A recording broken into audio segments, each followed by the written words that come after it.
بسم اللہ والصلاۃ والسلام علی رسول اللہ۔ ایک سوال ہمارے پاس آیا کہ کیا کوئی اس طرح کی حدیث موجود ہے کہ نبی کریم علیہ الصلوۃ والسلام نے فرمایا کہ اگر اپنے مال کی حفاظت کی وجہ سے اگر آپ کو کوئی مار دیتا ہے تو آپ شہید ہے، اگر آپ اس کو مار دیتے ہیں تو وہ دوزخی ہے۔ بالکل یہ حدیث نسائی میں بھی موجود ہے اور مسلم شریف میں موجود ہے، طویل حدیث ہے۔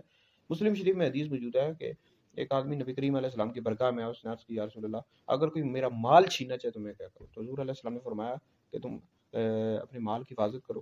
اس نے کہا یا رسول اللہ اگر کوئی وہ مجھ سے لڑائی کرے، فرمایا تم بھی اس سے ساتھ لڑائی کرو۔ اس نے یا رسول اللہ اگر وہ مجھے قتل کرتے، فرمایا تم شہید ہو۔ اگر اس نے مجھے یا رسول اللہ اگر میں اس کو مار دوں، فرمایا وہ دوزخی ہے۔ تو اپنے مال کی حفاظت کی وجہ سے اگر انسان مارا جاتا ہے تو انسان شہید ہے، جبکہ اس کا عقیدہ بھی درست ہو، جو مارا گیا ہو عقیدہ بھی درست ہو، اہل سنت کے عقیدے پر ہو اور وہ مارا گیا تو وہ شہید ہے۔ اور باقی اگر آپ اس کو اپنے مال کی حفاظت کی وجہ سے مار دیتے ہیں، جو مال چھین رہا تھا، تو وہ دوزخ میں جائے گا کیونکہ وہ ناحق مال چھین رہا ہے۔ تو باقی آج کل جیسے کراچی میں بہت اس طرح ہوتا ہے، موبائل لوگ چھین لیتے ہیں، اس طرح پیسے چھین لیتے ہیں، یا پاکستان کے دیگر حصوں میں ہوتا ہے، تو یہ تو ایک بہت اعلیٰ درجے کی بات ہے کہ آپ اپنی جان دے دیں۔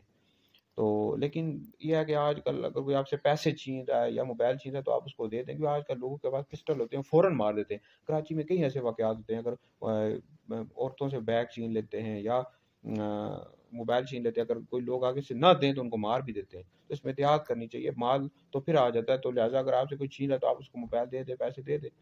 تو جان کی حفاظت ضروری ہے، ٹھیک ہے جی۔ لیکن بہرحال اگر کوئی لڑائی جھگڑا کرتا ہے، اپنا مال نہیں دیتا اور اسی حالت میں مارا جاتا ہے جبکہ اس کا عقیدہ بھی درست ہو، تو ایسا بندہ پھر شہید ہے۔ تو بہرحال حکومت سے بھی گزارش ہے، یہ جو لوگ مال چھینتے ہیں مطلب یا پیسے چھینتے ہیں، موبائل چھین لیتے ہیں کراچی میں، پاکستان کے دیگر حصوں میں، یہ فساد فی الارض میں آ جاتا ہے بھائی۔ تو حکومت کو چاہیے ایسے کوئی پلان بنائیں، ایسے لوگوں کو پکڑیں کہ جو لوگوں سے موبائل چھینتے ہیں، پیسے چھینتے ہیں، ان کو سخت سے سخت سزائیں دیں کہ لوگوں کو مال چھین رہے ہیں، دن دیہڑے ڈاکے ڈال رہے ہیں، چوریاں کر رہے ہیں، سخت سے سخت سزائیں دیں گے تبھی یہ لوگ ڈریں گے۔